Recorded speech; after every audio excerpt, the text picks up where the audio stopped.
Complete చేశారు. తర్వాత IIM కోల్కతాలో ఎంబీఏ కంప్లీట్ చేసి సైబర్ సెక్యూరిటీ కన్సల్టెంట్గా పనిచేస్తున్నారు. గత 9 ఏళ్లుగా స్వయం సేవక్ బర్కత్పుర భాగ్ యొక్క సహ సంపర్క ప్రముఖగా బాధ్యతలు నిర్వహిస్తున్నారు. మన కాలాంశం పరమ పవిత్రమైన భగవద్ధ్వజం, ఆత్మీయులైన రామ్నగర్ స్వయం సేవకులందరికీ కూడా స్వాగతం సుస్వాగతం. గురు పూజ ఉత్సవంలో గురవే సర్వలోకానాం భిషజే భవరోగినాం నిధయే సర్వ విద్యానాం దక్షిణామూర్తయే నమః. శివాలయంలో కూర్చున్నాం. ఆయన సర్వలోకాలకు గురువు. అన్ని రోగాలు, ముఖ్యంగా భవరోగం, చిన్నపిల్లలు భవరోగం అంటే ఈ సంసారంలో ఉన్నటువంటి సమస్యలను అర్థం చేసుకోండి చాలు. భవరోగానికి సరైనటువంటి వైద్యుడు ఆయన.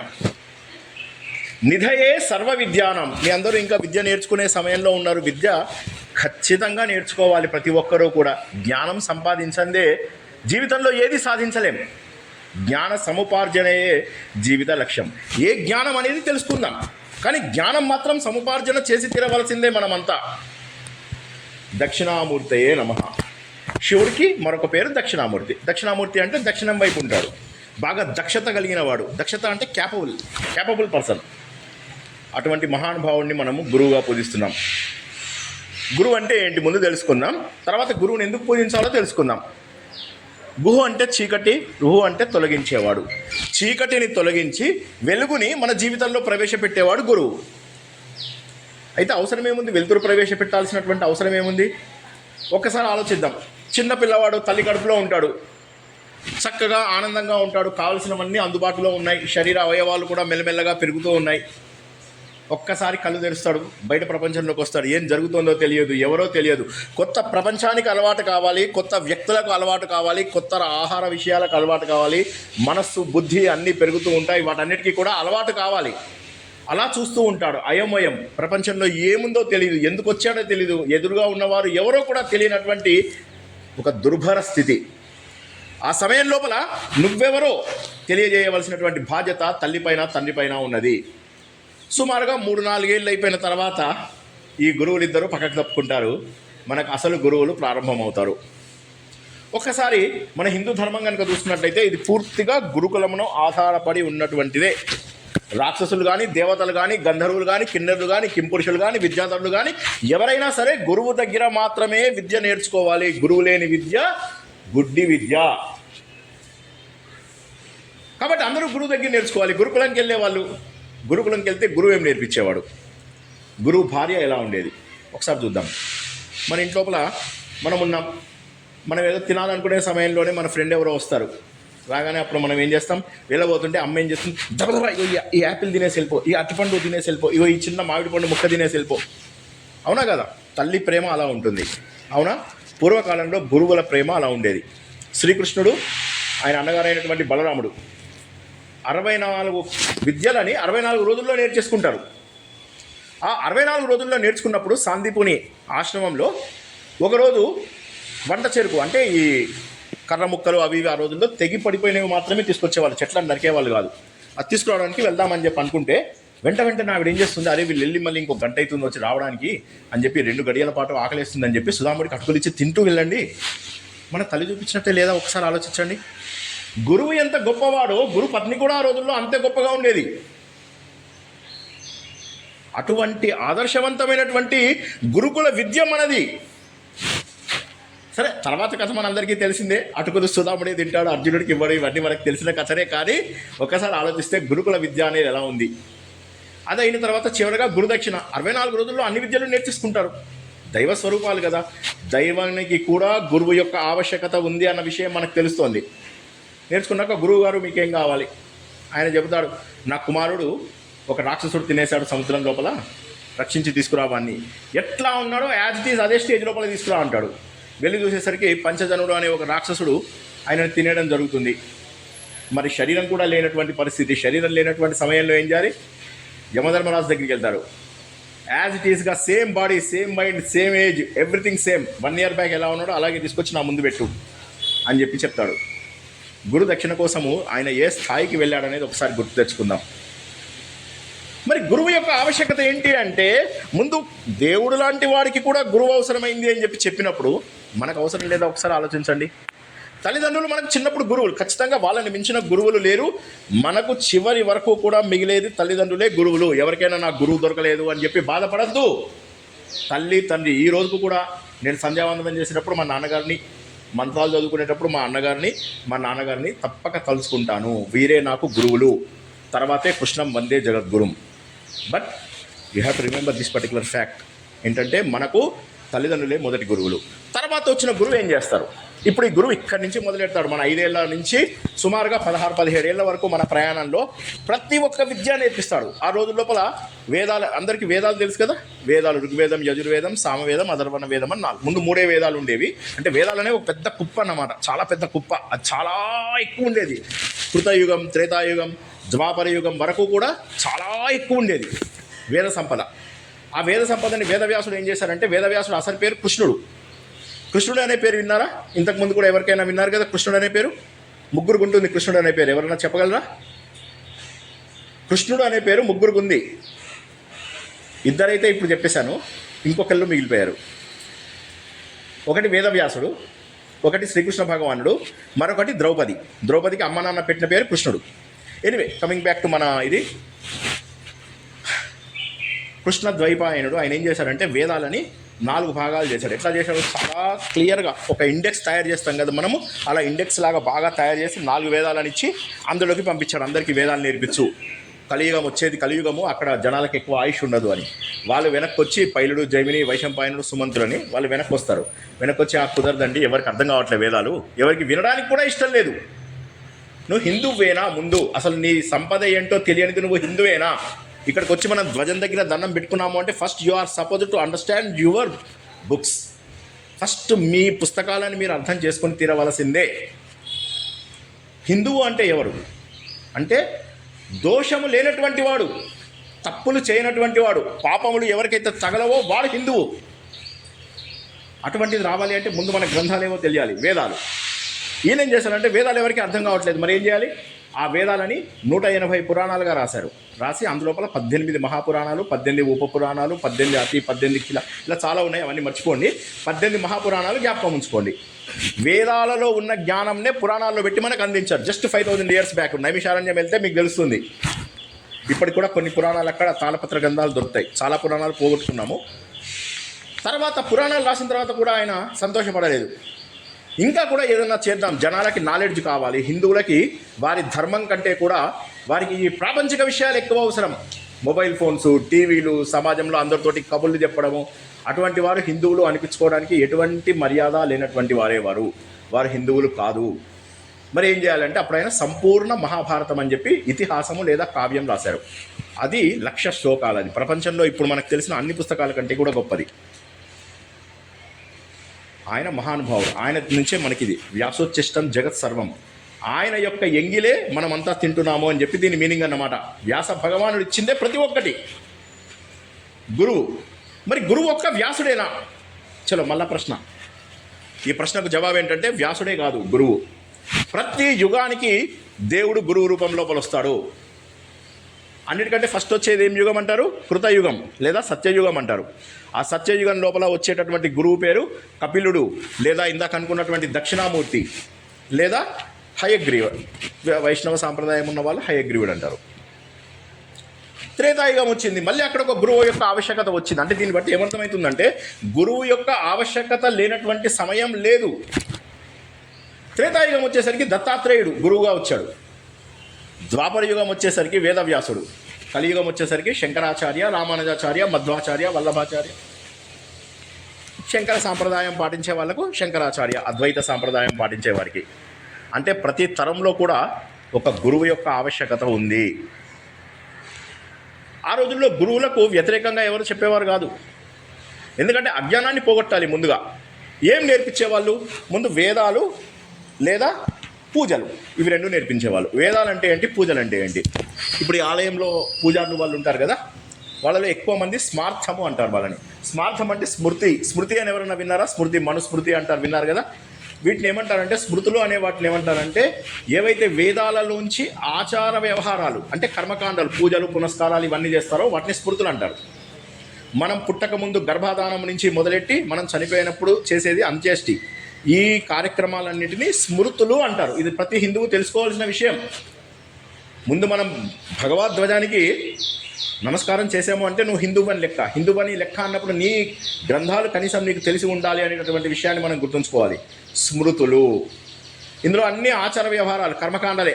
ఆయన రాగానే ఏం చేయాలి అంటే అష్టోత్తరమా లేకపోతే సహస్రమా, ఏది తక్కువ టైం అయితే సార్ అది చేయండి అంటాం మనం. అవునా? నువ్వు నాకు నచ్చావు సినిమాలో అంటాడు కదా, ఏది తక్కువ టైం పడుతుంది. అట్లాగా ఏదైతే ఉందో అవి కర్మకాండలు, యజ్ఞయాగాలు కర్మకాండాల్లోకి వస్తాయి. ఇవన్నీ కూడా స్మృతుల కిందికి వస్తాయి. వీటిని స్మార్తం అంటారు. ఇది కాక వేదాలు నేర్చుకునే వాళ్ళకి శ్రౌతం.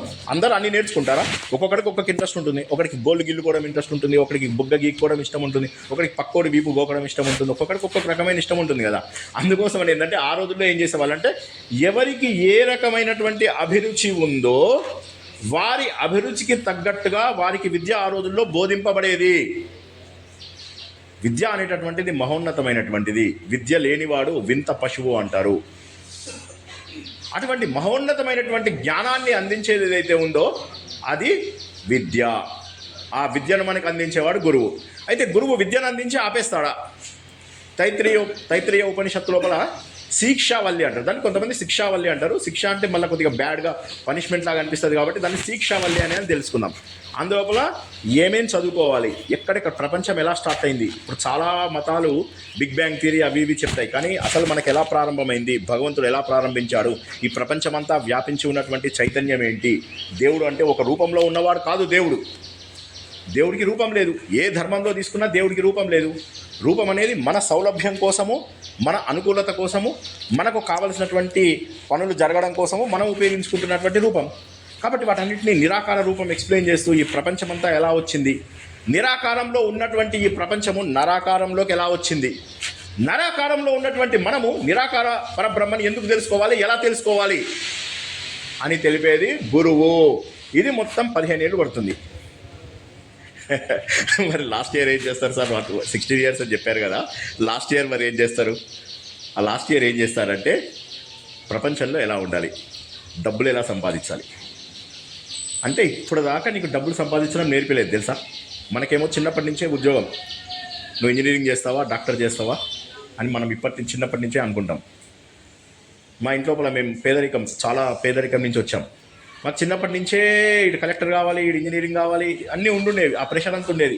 చాలామంది అంటారు నువ్వు 56 ఏళ్ళు కదా, నువ్వు జస్ట్ 45 ఏళ్ళ తర్వాతనే ఎట్లా వచ్చావు సంఘంలోకి అంటే. చిన్నప్పుడు ఇవన్నీ ప్రయారిటీస్ ఉండేవి కాదు మాకు. చదువుకోవడం తప్ప ఏది ఉండేది కాదు. చదువుకోవాలి, ఇంజనీరింగ్ చేయాలి, మేనేజ్మెంట్ చేయాలి, వేరే దేశాలలో చదువుకోవాలి, వేరే దేశాలలో సంపాదించుకోవాలి. ఇదే ఆలోచన. మన ధర్మం గురించి, మన దేశం గురించి తెలుసుకునేటటువంటి అవకాశం లేదు. మీరు అందరినీ చూస్తుంటే నాకు చాలా ముచ్చటగా ఉంది. దేశం గురించి, ధర్మం గురించి తెలుసుకోవాల్సినటువంటి ఆవశ్యకత ఉంది, తెలుసుకునేటటువంటి అవకాశం ఉంది. తెలుసుకోవడానికి మీరు అందరూ ఇక్కడ సంసిద్ధులై కూర్చున్నారు. చాలా సంతోషకరమైనటువంటి విషయం ఇది. ఇక్కడ మనం గుర్తించాల్సింది ఏంటంటే గురువు చివరి 16వ సంవత్సరంలో డబ్బు ఎలా సంపాదించాలో చెప్తాడు. ధర్మంగా ఎలా సంపాదించాలి డబ్బు, అంతేగాని అడ్డదిడ్డుగా సంపాదించమన్నాడు. ఆ సంపాదించడంలో అనేక మార్గాలు చెబుతూ సమాజంతో ఎలా ఉండాలి. మాతృదేవోభవ, పితృదేవోభవ, ఆచార్య దేవోభవ, అతిథి దేవోభవ. ఇంటికి వచ్చిన వాళ్ళకి ఇప్పుడు నీకు భోజనం లేకపోయినా అవతల వాడికి పెట్టాలి. వచ్చినటువంటి వాళ్ళకి ఎలా సేవలు చేయాలి, భర్తకి ఎలా సేవ చేయాలి, భార్యతోని ఎలా మసులుకోవాలి, పిల్లల్ని ఎలా పెంచాలి, ఎవ్రీథింగ్ లైఫ్కు కావాల్సినటువంటి ప్రతి విషయాన్ని కూడా ఆ రోజుల లోపల గురువు మనకు అందించేవాడు. తర్వాత మన విద్యా విధానాన్ని క్రమ పద్ధతిలో నాశనం చేశారు. కొత్తల్లో వచ్చిన వాళ్ళు యవనులు, శకులు, హూనులు, షై అంటారు వీళ్ళని, SHY, శకులు, హూనులు, యవనులు. ఈ షై అనే గ్యాంగ్ వాళ్ళు ఇండియాకు వచ్చి ఇండియాని దోచుకోవడమే కాకుండా కొన్నాళ్ళ తర్వాత ఏమర్థమైందంటే ఇండియా లోపల గొప్పతనాన్ని గుర్తించి వాళ్ళు కూడా ఇందులో మారిపోయారు. పర్వాలేదు, ఏం ప్రాబ్లం లేదు. గ్రీకులు వచ్చారు. గ్రీకులు కూడా ముందుగా కొద్దిగా ప్రతిఘటన చూపించారు. వాళ్ళు కూడా మన ధర్మంలో కలిసిపోయారు. తర్వాత వచ్చింది 712 లోపల మొహమ్మద్ బిన్ కాసిం సింధుకు వచ్చాడు. దహేర్ సేన్ ఆయన దగ్గరికి వచ్చాడు. వచ్చి 2 సార్లు ఓడిపోయాడు. ఆ రోజుల్లో మనం కొట్టుకునే వాళ్ళం. కానీ ఎట్లా ఉండేదంటే ఇప్పుడు మేమిద్దరం రాజులం, మేమిద్దరం కొట్లాడుకున్నాం. నేను ఓడిపోయాను. అతను ఏం చేస్తాడంటే నన్ను క్షమించి నేను ఓడిపోయానని ఒప్పుకుంటే మళ్ళీ నా డబ్బులు నాకు ఇచ్చి మళ్ళీ నాకు అన్ని రకాల బహుమతులు గిఫ్ట్స్ అంటాం కదా అవన్నీ ఇచ్చి మళ్ళీ నన్ను రాచ మర్యాదలతో వెనక్కి పంపించేవాడు. మనం కొట్టుకునే వాళ్ళం, కానీ మనది ఎలా ఉండేది గొట్లాట అనేది ఆలోచించండి. కానీ వీడు వచ్చిన తర్వాత ఒకటే, మహమ్మద్ బిన్ కాసిం ముందు ఫస్ట్ వాడి తల పగలగొట్టి వాడి భార్యని తన బానిసగా చేసుకొని, బానిస అంటే అర్థం చేసుకోండి చిన్నపిల్లలు ఎలాంటి బానిసనో, వాడి కూతుర్లని అరబ్ కంట్రీస్కి పంపించేసి వాళ్ళకి గిఫ్ట్స్గా అత్యంత క్రూరాతి క్రూరంగా మన ఆలయాలన్నింటినీ పగలగొట్టారు, విధ్వంసం చేశారు, మన విద్యా విధానాన్ని నాశనం చేశారు, వాళ్ళ చదువుని మన లోపల ప్రవేశపెట్టడానికి ఇష్టపడ్డారు.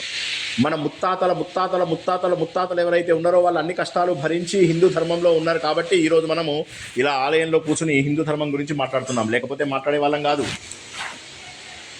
ఆ రోజు లోపల జరిగింది, వాళ్ళు ధైర్యంగా నిలబడ్డారు.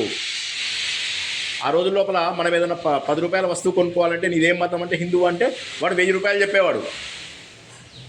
2 రూపాయలు ఉన్నటువంటి అన్నం ఎంత అంటే 2000 చెప్పేవాడు. నువ్వు తినడానికి వీలుండేది కాదు. అది కాక మంత్లీ జిజియా కట్టించుకునేవాడు ఔరంగజేబు లాంటి వాడు. ఆ జిజియా కట్టడానికి వెళ్తే 3 కౌంటర్లు ఉండేవి, కౌంటర్ 1, కౌంటర్ 2, కౌంటర్ 3. ఫస్ట్ కౌంటర్లో ఏంటంటే వాడు వాళ్ళ మతం తీసుకోలేదు కాబట్టి నీ లోపల దెయ్యం ఉందన్నమాట, అని ఉమ్మేస్తాడు. ఆ ముఖం మీద ఉమ్మొచ్చు, నోట్లో ఉమ్ముతాడు, వాడిష్టం. రెండవ కౌంటర్ లోపల ఏంటంటే వాడు ఒక దెబ్బ కొడతాడు, నిన్ను కొట్టట్లే నీలో ఉన్న సైతాన్ని కొడుతున్నాడు అన్నమాట, వాడు కొడతాడు, ఆ దెబ్బ భరించాలి. 3వ కౌంటర్కి వెళ్ళి నువ్వు ట్యాక్స్ పే చేస్తావు. అయినా కూడా హిందూ ధర్మము భారత జాతిని నిలబెట్టినటువంటి మన పూర్వీకులందరూ కూడా మహానుభావులు. వారి వల్ల మనం ఈరోజు ఇంత మాత్రమైనా ఉన్నాము. శివాజీ, ఇప్పుడు మనం గురువు అంటే నిజంగా శివాజీకి వారి అమ్మని గురించి చెప్పచ్చు, ఆయనకు ఉన్నటువంటి సమర్థ రామదాసు. ఎవరైనా తెలంగాణ వాళ్ళు నిజామాబాద్ అటు సైడ్ ఉన్న వాళ్ళకైతే కొద్దిగా తెలుస్తుంది. ఇప్పుడు నేను basically I'm from Nizamabad. So మా నిజామాబాద్ సైడు అటు సైడు మీరు సమర్థ రామదాసు ఆలయాలు ఎక్కువ ఉంటాయి అక్కడ. ఆ ఆలయాలన్నీ కూడా సమర్థ రామదాసు శివాజీతో కట్టించినటువంటి ఆలయాలు. సమర్థ రామదాస్ ఏమంటాడు తెలుసా, నీకేం కావాలి? ఆయన అంటాడు నేను గురువుని అంటే నీకేం కావాలి గురుదక్షిణగా అంటే, అప్పుడు ఆయన ఏం చెప్తానంటే నువ్వు ఏమిస్తావు అంటాడు. అంటే నా రాజ్యం మొత్తం ఇచ్చేస్తాను, తీసుకోండి అని చెప్పి ఇచ్చేస్తాడు రాజ్యం అంతా. ఎంతటి వైరాగ్యం! శివుడే తానై శివుని పూజించడం అని ఇందాక మనం తెలుసుకున్నాం. అందులోపల ఏంటి, క్షణికమైనటువంటి జీవితం అంటే మన ప్రతి దాంట్లో కూడా వైరాగ్యం నేర్పిస్తారు. చిన్నపిల్లలకు మీకు వైరాగ్యం అవసరమా? కానీ వైరాగ్యం మనకు చిన్నప్పటి నుంచి మనకు నేర్పిస్తారు. వైరాగ్యం ఇది నీది కాదు, ఇదంతా కూడా భగవంతుడికే చెందినది అని నేర్పించేది గురువు.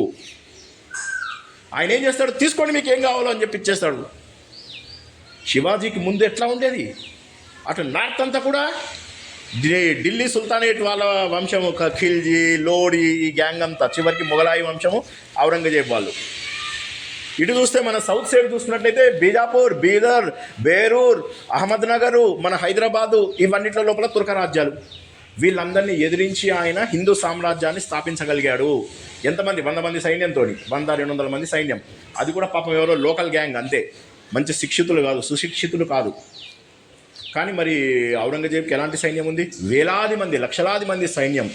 అవతల వాళ్ళని చంపి వాళ్ళ ఆస్తులు, వాళ్ళ పిల్లల్ని అందరిని ఎత్తుకుపోయే పరమ క్రూరులు. వారిని ఎదుర్కొని హిందూ సామ్రాజ్యం స్థాపించినప్పుడు అప్పుడు ఆయన అంటాడనమాట, సరే నీకు ఇస్తున్నాను, నువ్వు చేసేది ఈ హిందూ ధ్వజం, ఈ ధ్వజం. ఇవాళ నువ్వు ఎందుకు దండం పెడుతున్నావు తెలుసా ఈ ధ్వజానికి? ఇది నీ గురువు త్యాగానికి, నీ ఆలోచనకు, నీ ధర్మానికి, నీ సనాతన ప్రతినిధి ఎవరు అంటే ఈ ధ్వజము. అందుకే దీన్ని ఏమంటాం మనం? భగవాన్ ధ్వజం అంటాము. ఇక్కడ భగవంతుడికి రూపం లేదు, ఒక వ్యక్తికి ఆరాధన లేదు. డాక్టర్జీ ఉన్నారు, ఆయనకి ఎప్పుడైనా మనం దండం పెట్టామా? గురూజీకి ఒక్కసారి పెడతాం అంతే, ఇయర్లీ ఒక్కసారి, ఉగాది నాడు. అది కూడా జస్ట్ చిన్న సెల్యూట్ లాగా అంతే. వ్యక్తి ఆరాధన లేదు ఇక్కడ, ధ్వజమునకే ఆరాధన. ఈ ధ్వజం కూడా పట్టుకున్నది ఎవరు?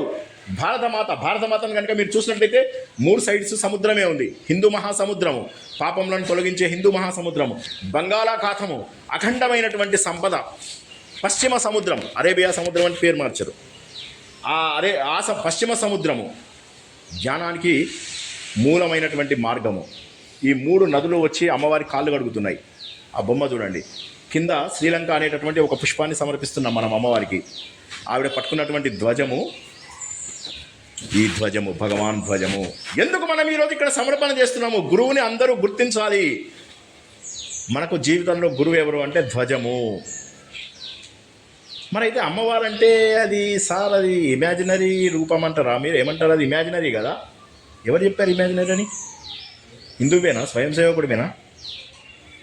కాదు, అమ్మవారు కనకదుర్గ. మొన్న వందే మాత్రం పాటలో వచ్చింది. నువ్వు అన్నిటినీ పోగొట్టేటటువంటి అమ్మవారివి. అరవింద ఘోష్ ఆవిడని అమ్మవారిగా కనకదుర్గ రూపం లోపల చూస్తారు. ఆవిడ అమ్మవారు. సో నువ్వు దేవుణ్ణే ప్రార్థిస్తున్నావు. ఏ రూపమైతే సర్వశక్తివంతమైనటువంటిదో ఆ రూపంలో ఉన్నటువంటి భగవాన్ ధ్వజానికి ఈరోజు మనము మనస్ఫూర్తిగా సమర్పణ చేసుకుంటున్నాము. గురువు అనేవాడు నీ ఆటంకాలని రాకుండా చేయలేడు. నీ ఆటంకాలు వచ్చినప్పుడు వాటిని ఎలా నువ్వు దాటాలి, ఏ విధంగా నువ్వు ముందుకెళ్ళాలి అని చెప్పి తెలుసుకోవడానికి గురువు ఉపయోగపడతాడు. ప్రతి ఒక్కరికి కూడా గురువు అవసరమవుతారు. అర్జునుడిని తీసుకుందాం. భగవద్గీత లోపల ఫస్ట్ చాప్టర్ తెలిసిన వాళ్ళు ఎవరికైనా తెలుసు. ఏం చేస్తాడు? ఫస్ట్ చాప్టర్ లోపల ఆయుధాలు పాడేస్తాడు. పక్కన అపశకునం పోయి రథం ఎట్లుంటుందంటే 3 పార్ట్స్ ఉంటుంది అన్నమాట. రథం లోపల ముందేమో సారథి కూర్చుంటాడు కదా, వెనకాలనేమో సైనికుడు యుద్ధం చేసేవాడు కూర్చుంటాడు. ఆయన వెనక ఒక చిన్న సీట్ లాంటిది ఉంటుంది అన్నమాట. అక్కడ సేవకుడు కూర్చుంటాడు. ఆ సేవకుడు ఏంటంటే గద అనగానే వాడు గద ఇస్తాడు, బాణం అనగానే బాణం ఇస్తాడు, కత్తి అనగానే కత్తి ఇస్తాడు. అర్జునుడు వెళ్ళి అక్కడ కూర్చుంటాడు. నేను యుద్ధం చేయనంటాడు. అందరినీ తిడతాడు. తనే గొప్ప అంటాడు. తను చేసిందే కరెక్ట్ అంటాడు. నేను యుద్ధం చేయనంటాడు. వాళ్ళు నన్ను చంపేసినా సరే అంటాడు. వాళ్ళు పరమ పాపాత్ములు అయినా కూడా నేను మంచివాడిని, నేను వాళ్ళని చంపను అంటాడు. 2వ అధ్యాయం రాగానే శ్రీకృష్ణుడు నవ్వుతూ కనిపిస్తాడు. నవ్వుతూ కనిపించగానే ఈయనకు అర్థం కాదు ఎందుకు నవ్వుతున్నాడు శ్రీకృష్ణుడు అని చెప్పేసి అడుగుతాడు. ఇప్పుడు శ్రీకృష్ణుడు అంటాడు, నీ లోపల ఇంత పనికిరానితనం ఎక్కడి నుంచి వచ్చిందయ్యా అంటే, అక్కడ నా గురువు గారు ఉన్నారు, ద్రోణాచార్యుడు. చూసారా? ద్రోణాచార్యుడిని నేను ఎట్లా చంపాలి? పక్కనే ఉన్నటువంటి మా తాతగారు భీష్మాచార్యుడు. నాకు చిన్నప్పుడు మా నాన్నగారు చాలా చిన్నప్పుడే చనిపోతే తాత ఒంట్లో పెరిగా నేను. వాళ్ళిద్దరిని ఎలా చంపాలి అంటే ఇప్పుడు ప్రాబ్లం అర్థమైంది. గురువు గారిని చంపడానికి ఆయనకి ఇష్టం లేదు. ఎందుకు?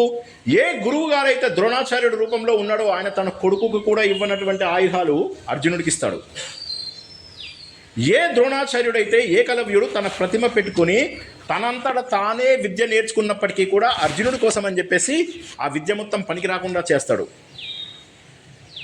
అటువంటి ద్రోణాచార్యుని నేను ఎక్కడి నుంచి చంపాలి? గురువు పైన ప్రేమ ఎట్లా ఉండేది తెలుసు? ఆ రోజుల్లో తల్లిదండ్రులకు చెప్పుకోలేని విషయాలు కూడా గురువు దగ్గర చెప్పుకునేవాళ్ళు. గురువు గారు ఏది చెప్తుంది ఆ రోజుల్లో గురువు గారికి దక్షిణ అడుగుతాడు. ఆయన అంటే నాకేం అవసరం లేదు దక్షిణ అంటే, లేదు చెప్పండి అంటే, ద్రుపదుడు నాకు అవమానం చేశాడు, ఆయన వెళ్ళి పట్టుకోండి అంటారు.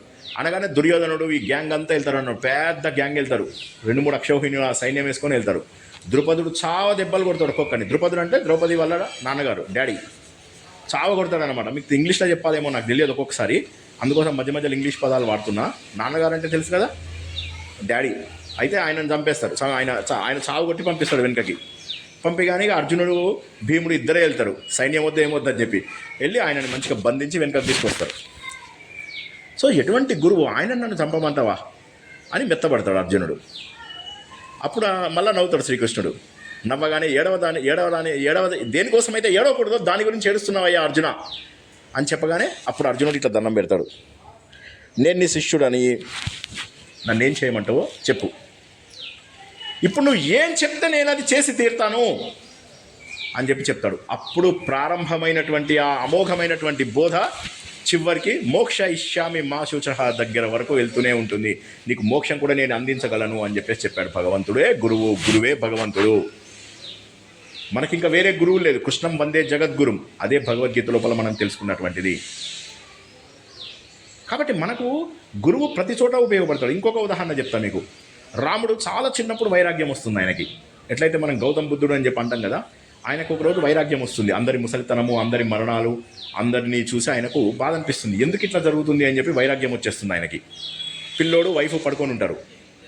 ఇల్లు వదిలేసి వెళ్ళిపోదాం అని పిల్లోని దగ్గర తీసుకుందామని ఇట్లా దగ్గరికి వెళ్తాడు. వెళ్ళి ఒకసారి ఆగిపోతాడు. వద్దు, దగ్గర తీసుకుంటే అటాచ్మెంట్ వచ్చేస్తుంది. మళ్ళీ అటాచ్మెంట్ వచ్చిందంటే మళ్ళీ నేను వైరాగ్యం వచ్చేటటువంటి అవకాశం లేదు, కాబట్టి నేను ఇక్కడి నుంచి వెళ్ళిపోతాను అని చెప్పేసి అలా వెళ్ళిపోతాడు. అదేవిధంగా చిన్నప్పుడు రాముడికి ఒకసారి అట్లా వైరాగ్యం వస్తుంది. ఏమిటి ప్రపంచమంతా? రాముడు పూర్తిగా మనుష్య స్థాయిలో, ఆయన ఎప్పుడు నేను దేవుణ్ణి అని చెప్పలే. కృష్ణుడు ప్రతి చోట కూడా నేను దేవుణ్ణి అని చెప్పగలిగాడు. రాముడు చెప్పలేదు. రాముడు కూడా పూర్ణ అంశం ఉన్నటువంటి వాడే, దేవుడి యొక్క అన్ని అంశాలు ఉన్నటువంటి వాడే రాముడు, కానీ చెప్పడు ఇప్పుడు. ఆ సమయం లోపల ఆయన వెళ్ళి వశిష్ఠుడి దగ్గరికి వెళ్తాడు. వశిష్ఠుని అడుగుతాడు, నాకు ఇంత వైరాగ్యం వచ్చింది ఏం చేయాలని. అప్పుడు వశిష్ఠుడు అమోఘమైనటువంటి వశిష్ఠ గీత మనకు నేర్పిస్తారు. అత్యద్భుతమైనటువంటి జ్ఞానం. ఎవరు ఎవరికి గురువులుగా కావాలి అని చెప్పడానికి ఏమీ లేదు, వయస్సుతో సంబంధం లేదు. కపిలుడు అని చెప్పేసి ఒక ఆయన ఉన్నాడు. మన మొట్టమొదట ఈ సృష్టి ప్రారంభమైన కొత్త లోపల వచ్చినప్పుడు ఆ కపిలుడు వాళ్ళ అమ్మగారికి చాలా బాధ అనిపిస్తుంది.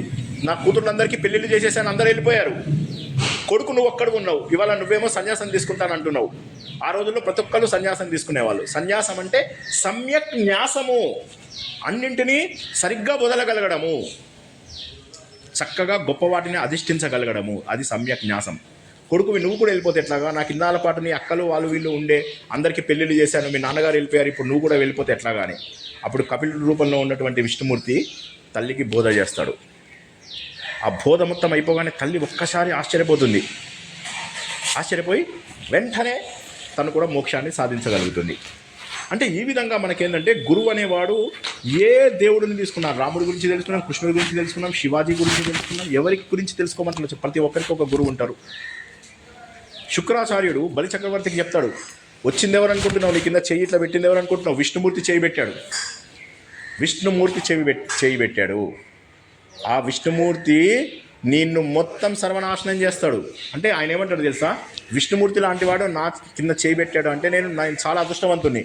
దానం ఇవ్వడమే కాదు, గురువు గారు దానం తీసుకోవడానికి కూడా ఒక అర్హత ఉన్నటువంటి వ్యక్తి దొరకడం చాలా గొప్ప. అలాంటి గొప్ప అర్హత ఉన్నటువంటి వ్యక్తి ఎదురుగా ఉన్నాడు. నా రాజ్యం పోయినా సరే, నేను సర్వనాశనం అయిపోయినా సరే గురువుగారు అని చెప్పి గురువుగారిని ఒప్పించి గురువుగారి పర్మిషన్ తోటి చివరికి ఆ దానాన్ని చేయగలుగుతాడు. అంటే ఇక్కడ ఏం తెలుస్తుంది మనకు, ప్రతి ఒక్కరూ కూడా గురువు చెప్పినటువంటి మాటని పాటించే వాళ్ళే. బృహస్పతి, ఇప్పుడు మనకి ఈవెన్ రాశులు ఉన్నాయి కదా, ఈ రాశుల లోపల మనకు రాశులు కాదు గ్రహాలు, నవగ్రహాలు అని చెప్పి చెప్తాం కదా, ఈ నవగ్రహాలు మన జీవితాన్ని బాగా ప్రభావితం చేస్తాయి. ఇందు లోపల అందరికంటే ఎక్కువ పాజిటివ్ వైపు ప్రభావితం చేసేది ఇద్దరు, గురు శుక్రులు. గురువు అంటే దేవతల గురువు, బృహస్పతి అంటారు ఆయనని. శుక్రుడు అంటే శుక్రాచార్యుడు, రాక్షసుల గురువు. అన్నిటికంటే గొప్ప దశ ఏదో తెలుసా, శుక్రాచార్య దశ. అది మీకు ఎప్పుడైనా వచ్చిందంటే మీకు పంట పండింది 20 ఏళ్ళు, 20 ఇయర్స్ పాటు భోగభాగ్యాలు, సుఖాలు, కార్లు, బంగ్లాలు, మీకు కావలసిన వస్తువులు అన్నీ దొరుకుతూ ఉంటాయి. గురువు దశ వచ్చిందనుకో, బృహస్పతి, మంచి విద్య, జ్ఞానము. నా చదువు మొత్తము గురువు దశలోనే అయిపోయింది, నా ఎడ్యుకేషన్ మొత్తం గురువు ఉన్న టైంలో. అంటే అఫ్కోర్స్ ఆ తర్వాత కూడా నేను రెగ్యులర్గా చదువుకుంటా కానీ, బట్ ఆ దశ లోపల జ్ఞానం బాగా వస్తుంది మనకు. కాబట్టి గురువుకు మనం ఇచ్చినటువంటి ప్రాధాన్యత ప్రపంచంలో ఎవ్వరు ఇవ్వరు. ఆ విషయాన్ని తెలుసుకున్నటువంటి మన రాష్ట్రీయ స్వయం సేవక్ సంఘ్ భగవాన్ ధ్వజాన్ని, ఇక్కడ నిరాకారత ఉంది, స్వార్థం లేనటువంటివి ఉన్నాయి, అదిగాక అమ్మవారి చేతి లోపల ఉన్నటువంటి ధ్వజం అది. అందరము కూడా వైరాగ్య దశలో, ఇప్పుడు ఏ విధంగానైతే శివాజీ రాజ్యాన్ని కూడా వదిలేశాడు. శివాజీ లేకపోతే ఏమయ్యేది అసలు? శివాజీ 200 ఇయర్స్ బ్యాక్ పుట్టుంటే రాణా ప్రతాప్ ఓడిపోయేవాడు కాదు, అసలు తుర్కాలు లోపలికి వచ్చేవాళ్ళే కాదు. శివాజీ కనుక ఓ 200 ఏళ్ళ తర్వాత పుట్టుంటే ఇప్పుడు మనం పాకిస్తాన్లో ఉండేవాళ్ళం. ఒక లక్కు ఒక బ్యాడ్ లక్కు రెండు. ఆయన పాపం ముందు పుట్టింటే అసలు ఇంత దాకా వచ్చేది కాదు, వెనక పుట్టుంటే ఇంత మాత్రం కూడా కూర్చోగలిగే వాళ్ళం కాదు. అటువంటి శివాజీ చేతిలో ఉన్నటువంటి ధ్వజం అది. ఆయనకు అమ్మవారు ఇచ్చిన ఖడ్గము, ఒక చేతిలో ఖడ్గము, ఒక చేతిలో ధ్వజము పట్టుకొని నిలబడ్డారు ఆయన. ఇదేమో గురువు ఇచ్చినది, ఇదేమో భగవంతుడు ఇచ్చినది. అక్కడ మీకు భగవంతుడు కనిపిస్తున్నాడు, గురువు ఇచ్చినటువంటి ధ్వజము కూడా కనిపిస్తుంది మన జెండా లోపల. ఆవిడ పాదాలని మనం కడుగుతున్నాము, 3 సముద్రాలతోటి కడుగుతున్నాము. అటువంటి భగవాన్ ధ్వజంకి నిస్వార్థంగా, ఆర్ఎస్ఎస్లో పైసలు లేవా, ఆర్ఎస్ఎస్కి డబ్బులు అవసరమా, అన్నీ మనం స్వయం సేవకులే చేసుకుంటాం. ఎందుకు అవసరము? ఎందుకంటే తన్ మన్ ధన్, ఈ 3 యొక్క సమర్పణ నీ లోపల ఉందా లేదా? అందరి లోపల సమర్పణ భావము పెంచాలి. అది నువ్వు 10 రూపాయలే నీవు, 1000 రూపాయలే నీవు, 1,00,000 రూపాయలే నీవు, నీ లోపల ఆ సమర్పణ భావన ఉన్నదా లేదా? సమర్పణ భావన ఎందుకు కావాలి? క్వశ్చన్. ఎందుకు కావాలంటే ఈ ప్రపంచం నీది కాదు, ఈ ప్రపంచంలో ఏ వస్తువు కూడా నీది కాదు, ఈ ప్రపంచంలో ఉన్నటువంటివన్నీ కూడా భగవంతుడివే.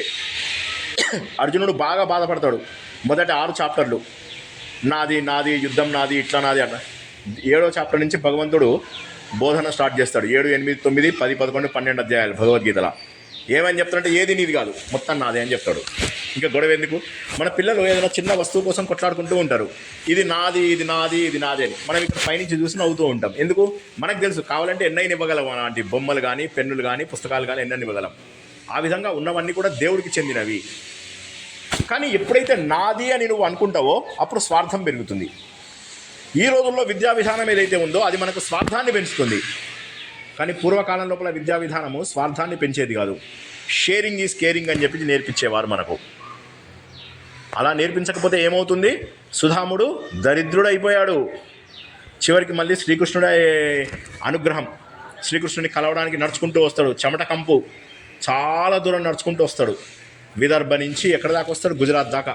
విదర్భ అంటే మహారాష్ట్ర నుంచి గుజరాత్ దాకా నడుచుకుంటూ వస్తాడు. చెమట కంపు, పాడైపోయిన చిరిగిపోయిన బట్టలు అవన్నీ వేసుకొని వస్తాడు. భార్య కొన్ని అటుకులు ఇస్తుంది. అటుకులు శ్రీకృష్ణుడికి ఇద్దామని. లోపలికి ఎవ్వరు రానియరు. ఆ టైం లోపల శ్రీకృష్ణుడే వచ్చి తన ఫ్రెండ్ని తీసుకొచ్చి తన సింహాసనం మీద కూర్చోబెట్టి అతని కాళ్ళు కడిగి అతని కౌలించుకుంటాడు. ముందు చెమట కంపు ఉంది అది అని అనుకోడు. అలా భగవంతుడు కరుణిస్తే తప్ప నువ్వు షేరింగ్ లేకపోతే నిన్నెవ్వడు కరుణించాడు. గుర్తుంచుకో. త్యాగము అనేటటువంటి భావన రావాలి అని చెప్పడానికే ఈరోజు మనం గురుదక్షిణ చేస్తాము. 29వ తారీఖు నాడు ఏముంది? జూలై 29 నాడు గురు పౌర్ణిమ. వేదవ్యాసుని ఆ రోజు మనం గుర్తు తెచ్చుకుంటాం. వేదవ్యాసుడు పుట్టినటువంటి రోజు. వేదాలను మనకు క్రమ పద్ధతి లోపల అందించినట్టు. వేదాలు ఎవరు రాయలేదు. వేదాలని శృతులు అంటారు. విన్నవి శృతులు. గురువు నుంచి శిష్యుడు వినేవాడు, శిష్యుడు నుంచి మళ్ళీ కొంతమంది శిష్యులు వినేవాళ్ళు, ఆయన నుంచి మళ్ళీ ఎవ్వరు రాయలే వేదాలు. ఇప్పుడు రాయడానికి, ఎందుకంటే వేదాలని రాయడానికి వీలు కాదు. అవి ఉదాత్త, స్వరిత, అనుదాత్త అనేటటువంటి స్వరాలలో ఉంటాయి. వాటిని రాయడం పాసిబుల్ కాదు. కాబట్టి ఓన్లీ గురువు నుంచి శిష్యుడు, శిష్యుడు నుంచి శిష్యుడు, అట్లా 1174 భాగాలు ఉండే మన వేదం. ఇవాళ మాలాగా రీసెర్చ్ చేసే వాళ్ళకి 6-7 భాగాలు మాత్రమే దొరుకుతుంది. కొద్దిగా దొరికిన దాంట్లోనే సంతోషపడతాం. మిగిలిన భాగం అంతా నేనైతే జర్మనీకి పోవాలా, లేకపోతే కాలిఫోర్నియాకి పోవాలి. చాలా సంవత్సరాలు అమెరికాలో ఉన్నాను, కానీ అక్కడ ఉన్నప్పుడు ఈ ఆధ్యాత్మిక చింతన రాలేదు. వచ్చుంటే అక్కడనే ఉండిపోయి అక్కడే నేర్చుకునేవాడిని. ఉన్న ఆధ్యాత్మికత అంతా మన భారతదేశంలోనే ఉంది. ఇక్కడికి వచ్చేసాం. ఇక్కడికి వచ్చిన తర్వాత తెలిసిందేంది? నైమిషారణ్యంలో ఉన్నటువంటివి వేదవ్యాసుడు ఇచ్చినటువంటి పురాణాలు 1-2 మాత్రమే. అవి కూడా చిరిగిపోయి అవసాన దశలో ఉన్నటువంటి కొన్ని మాత్రమే దొరుకుతున్నాయి. గీతా ప్రెస్ అందించినవి కొన్ని తప్ప మనకి ఇంకేం దొరకవు. అన్నీ పోయినాయి. దాదాపుగా పురాణాలు పోయాయి. వేదాలలో ఒక 7-8 భాగాలు మాత్రం మిగిలాయి.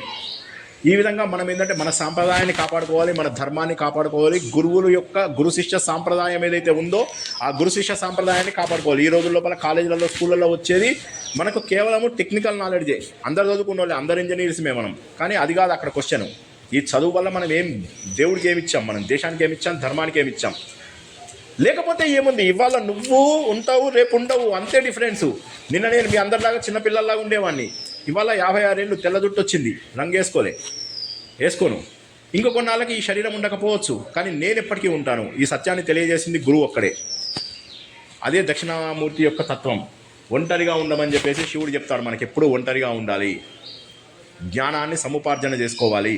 చేతిలోపల ఒక్కొక్కసారి దక్షిణామూర్తికి వీణ ఉంటుంది. వీణకి 7 స్వరాలు ఉంటాయి. అవి మన శరీరంలో కనిపించని చక్రాలు. మూలాధార, స్వాదిష్టానం, మణిపూరక, అనాహత, విశుద్ధి, ఆజ్ఞ, సహస్రారాలు. మన శరీరంలో ఉన్నవే మనకు బయట దేవుడి చేతిలో ఉన్నవి. జ్ఞానాన్ని నేర్చుకో. ఒక చేతి లోపల అక్షమాల ఉంటుంది, ఆ నుంచి క్ష వరకు ఉండేదాన్ని అక్షమాల అంటారు. విద్య, జ్ఞానం నేర్చుకో. ముందుగా జ్ఞానం నేర్చుకో. నీ ధర్మం అంటే ఏంటో నేర్చుకో. నీ గ్రంథాలు ఏవో నేర్చుకో. నీ పుస్తకాలంటే ఏదో నేర్చుకో. నీ భారతదేశ ఔన్నత్యాన్ని తెలుసుకో. ప్రపంచంలో ప్రతిదీ కూడా మన భారతదేశంలోనే ఉంది. భారతదేశంకి పక్కన మన ఇవి ఉన్నాయి కదా, ఈ సౌత్ ఈస్టర్న్ నేషన్స్. ఆ సౌత్ ఈస్ట్ ఏషియన్ నేషన్స్ అన్నిటి నుంచి ఒక 3000 డిగ్రీ రేడియస్తోని ఇట్లా సర్కిల్ గీసామనుకో, ఇది మాత్రమే దేవుడి ల్యాండ్. మిగతాదంతా ఆర్టిఫిషియల్గా డెవలప్ అయింది. అందుకే రైస్ ఇక్కడనే, వీటి ఇక్కడనే, అన్ని నదులు ఇక్కడే, సహజ సంపదలు ఇక్కడనే, రా మెటీరియల్స్ ఇక్కడే. సో భగవంతుడు మనకు అద్భుతమైన ప్రదేశంలో జన్మనిచ్చాడు. నాకేంటి అని ఎప్పుడు ఏడ్చుకుంటా కూర్చుంటే లైఫ్ పోయినట్టే. ఏడ్చేవాడికి దేవుడు రాడు దగ్గరికి. శ్రీకృష్ణుడు భగవద్గీతలో ఏమంటాడు తెలుసా? డిఏడి అంటాడు, డాడ్. డి అంటే ధర్మబద్ధంగా ఉండి ఎప్పుడు, ఏ అంటే అశోచ, ఎప్పటికీ నువ్వు ఏడవద్దు. నువ్వు ఏడ్చావా దేవుడు నీకు దూరం అవుతాడు. యాదుంచుకో. నా పాయింట్ గుర్తుంచుకోండి, నేను చెప్పింది కాదు, దేవుడు చెప్పిన పాయింట్. 3వది డి, ధైర్యంగా ఉండు. ఎవడేం చేస్తాడు? చంపేస్తాడా? చంపేయమనే సిద్ధపడ్డాం, మిగిలింది ధర్మం. చంపేయమనే సిద్ధపడ్డాం మనం, మన ధర్మం ఇంత మాత్రం మిగిలింది. ధైర్యంగా ఉండాలి, ధర్మబద్ధంగా ఉండాలి, ఏడవకుండా ఉండాలి, ధైర్యంగా ఉండాలి. D A D, dad. అది శ్రీకృష్ణుడు చెప్పినది. అలా ధైర్యంగా ఉంటూ భగవంతుడు అందరికీ దగ్గర అవ్వాలి. దగ్గర అవ్వాలి అంటే సరైనటువంటి గురువు రావాలి. ఏ గురువు దొరకకపోతే మనకు భగవాన్ ధ్వజం ఉండనే ఉంది. అమ్మ నాన్న తర్వాత భగవాన్ ధ్వజం శ్రీకృష్ణ పరమాత్మ. దీన్ని గుర్తుపెట్టుకొని త్యాగ నిరతి మన లోపల పెంచుకోవాలి. దేశం కోసము ఎంత డబ్బు సంపాదించినా గుర్తుంచుకో, ఆనందం దొరకదు. సేవలో దొరికినటువంటి ఆనందం, real happiness lies in making others happy. నిజమైనటువంటి సేవలోనే దేవుడున్నాడు, ఆనందం ఉన్నది. ఈ సత్యాన్ని అందరం కూడా గుర్తిస్తామని ఆశిస్తూ, శ్రద్ధగా విన్నందుకు అనుకుంటున్న శ్రద్ధగా విన్నారని మీ అందరికీ కూడా కృతజ్ఞతలు తెలియజేస్తూ, ఈ గురు పూజ సందర్భంలో మాట్లాడే అవకాశం ఇచ్చినటువంటి రామ్నగర్ స్వయం సేవకులందరికీ నా కృతజ్ఞతలు తెలియజేస్తూ, జై శ్రీరామ్.